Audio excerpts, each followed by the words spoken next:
Hey guys, All in Crypto here, and welcome back, ladies and gentlemen, for another YouTube video. In this one, we're going to be exploring some breaking news today to come out from the European Central Bank and the European Union in regards to not only a European digital currency, a CBDC, but also a European digital identity that they may look to actually utilize zero knowledge proofs to facilitate this on top of. Now, it's very interesting because we actually looked at a big announcement from Polygon yesterday, who have set the launch of their ZK EVM.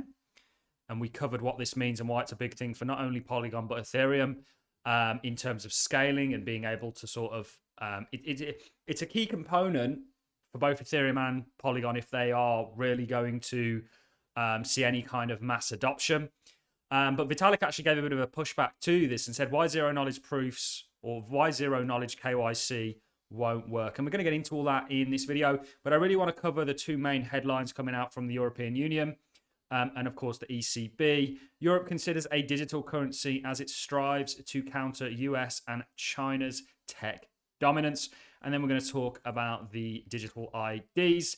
The UK is also doing a very similar thing. There was an update from the UK's digital program on the 11th of January, so this year. And also, we know that in regards to CBDCs, and we'll keep you up to date on all of this, guys, because the belief that we've had now for nearly 6 years is that blockchain is really going to it is the next technological revolution. It's already here, and it's only going to excel in terms of its reach. And it's going to be used without us even knowing that we're using it, in the same way that we don't think too much about the fact that we're communicating over the internet and the components behind that, or on a PC, or we turn on a light switch and it just seems very natural to us. But at one point, this would have been a massive technological sort of innovation that would have seemed alien to fast forward and look at the world that we're in today. Blockchain is very much similar. I believe in 5, 10, more like 5 years down the road, it's going to be very much integrated into every facet of society. And it doesn't just stop with the worlds of finance. It's also very useful for digital IDs and a number of other things. Whether this is a good or a bad thing is really up for you guys to decide. We're just reporting on what countries are doing. And we've previously covered the European's central bank digital currency and kept you up to date on the papers. We've actually read through this paper previously. We've also, I think, recently looked at what the digital pound, we looked at how they'd partnered with Ripple and, a number of other components. We've also covered the US CBDC and really gone into quite a bit of detail. But let's focus on the news at hand, guys. Europe considers a digital currency as it strives to counter US and China tech dominance. The European Central Bank is working on a digital currency as the region seeks to protect itself from tensions with China and the United States. MasterCard, Visa, PayPal, Alipay, and UnionPay make up the total global companies for payments, but none of them are European. European officials have been discussing the need to be more autonomous and less reliant on other parts of the world for several years. Actually, I know this isn't a very popular thing to bring up. Vladimir Putin actually did call for a settlement blockchain-based global service. And this is the way that I think we're moving towards. Now, the real question for me as an investor is, does a already... and actually, there was a Bank of England paper that spoke about public money, this idea of a public blockchain potentially being what a nation's currency is ran on. For me, the real question is it going to be governments developing their own blockchains that are, owned by them, or are they going to look for a public blockchain, perhaps like Algorand, maybe something like Polygon if they want to do ZK rollups, or maybe any of these other sort of layer ones, or in fact layer zeros that they choose to maybe build their own blockchain on top of. And that's what I'm looking at from an investment point of view, from a sort of libertarian point of view. I think CBDCs ultimately are going to bring a lot of financial surveillance along with digital IDs. And I think we are moving into a far more surveilled world that there are benefits to, but I think from a freedom and sort of self-sovereign point of view, I think there's quite a lot of limitations that are put onto people. So the European Central Bank is working on a digital currency as the region seeks to protect itself. The central bank started investigating the feasibility of a digital euro back in October 2021. So we actually covered this and did a report on it back then. This fall, the head of state across the EU will have to decide if the ECB should push ahead with the next steps. This includes testing the necessary technical arrangements so Europeans can spend digital euros. The ECB is worried that the Eurozone will end up in a geopolitical economic sandwich position between two big tech companies of the US and two payment systems of China. So they'd look to mitigate this, and all countries out there are going to move towards CBDCs. This is the paper that was, I think, released at the back end or the end of 2022. And it does talk about the sort of path forwards for the ECB and where they're kind of at, and the fact that they're actually going to look to, okay this and start to implement it by the end of this year. We also had talks from, you can see here, they're actually looking to implement it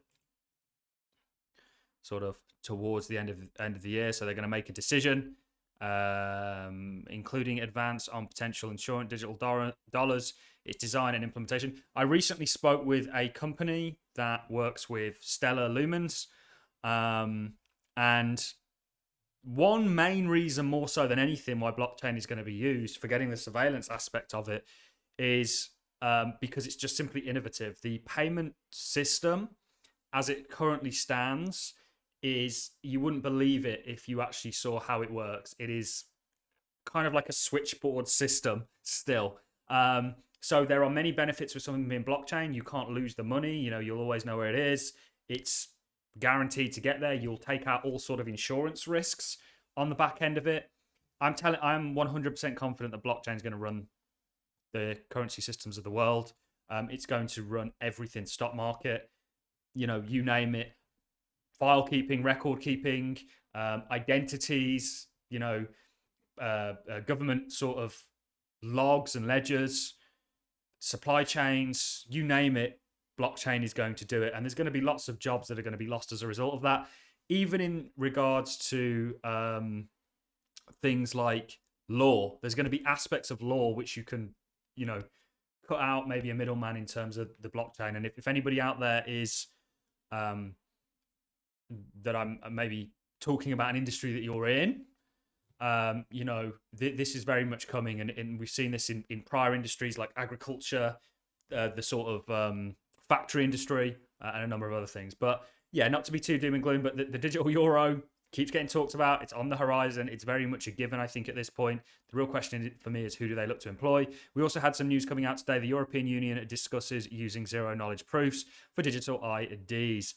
The proposal or the proposition to use zero-knowledge proofs was approved by the EU committee and may become part of an updated legislation. The European Union is famous for its ambivalent relationship with privacy. On the one hand, it was the first place in the world to apply strict data protection regulations. On the other hand, its central bank digital currency CBDC projects lacks the anonymity standards of private cryptocurrencies. Nevertheless, last week, the EU lawmakers made a vital step to embrace privacy in the space for citizens' digital identity. On February the 19th, the Industry, Research and Energy Committee included the standard of zero-knowledge proofs in the amendment to the European Digital Identity Framework. The latest update was voted on by 55 votes to 8 in the committee. The draft will now proceed, so on and so forth. It talks about how the new eID would allow citizens to identify and authenticate themselves online via a Euro digital identity wallet without having to resort to commercial providers, as is the case today. A practice that raises trust, security, and privacy concerns. The proposal would facilitate the emergence of a new business model and opportunities in the digital economy as companies develop, innovate, innovative products and services that rely on zero knowledge proofs and eID solutions. Very interesting that we actually covered Polygon yesterday, talking about their ZK EVM.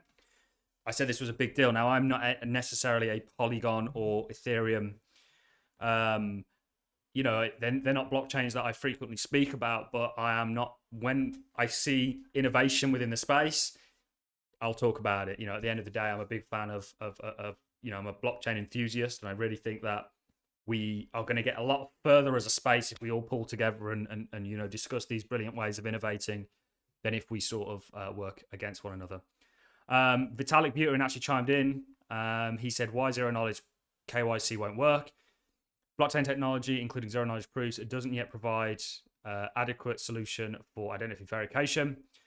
He talks about zero knowledge proofs, when created, are linked to a wallet address through a signature. These proofs are not publicly discoverable by design. So because they only share part of the actual transaction to verify it,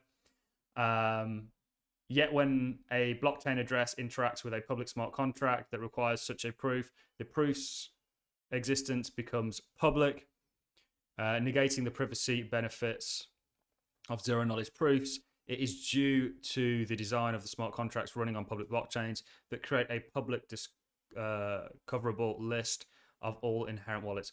So there would be essentially like a real tracking aspect to this, which I think from a government point of view is very feasible and is what they want. But is there a way to disclose it? Now, I personally am investigating privacy solutions across a number of blockchains. I discuss them with my Patreons. And it's actually an area where I am looking to invest because I think that there has to be a way that you can privatize public blockchain information. And you can do that with ZKs and a number of other things that I'll be making videos on probably towards the latter half of the year. But certainly within my group, you know, we are looking at these from an investment point of view. And then, of course, we know that the UK Digital Identity and Attribute Trust Framework, this came out on the 11th of January. We did actually cover this, you know, all looking to move forwards. It talks about over the past 18 months. This has been something that's spoke about, and they're looking to do a similar thing and sort of look to launch this pretty soon. And they're already in this sort of testnet stage. We've got CBDCs for an intrabank within the United States, sort of testnet stage within the I think it's 4 or 5 major banks: BY Mellon, Wells Fargo, JP, and I can't remember the other one. But blockchain is coming, guys. It's here. It's going to bring many, many innovations. It's going to change the world as we know it, for the good, but in some cases for the bad. And I actually think that, and I can't help but think this, that blockchain coming about in 2008 was almost divine intervention, or it was a sort of planned thing, because this is when the cracks in the financial system really started to show up. And the fact that we had this new technology introduced at a critical point when the old horse was dying, ready for the rider to jump onto the new one, blockchain, seems very mysterious to me, especially if we don't know who created Bitcoin, and thus spawned all this innovation. Very interesting time to be alive, guys. If you've enjoyed this content, a like and a comment is always appreciated, and I look forward to seeing each and every one of you in the next YouTube video. Thanks a lot for watching, ladies and gentlemen. Have a fantastic Thursday.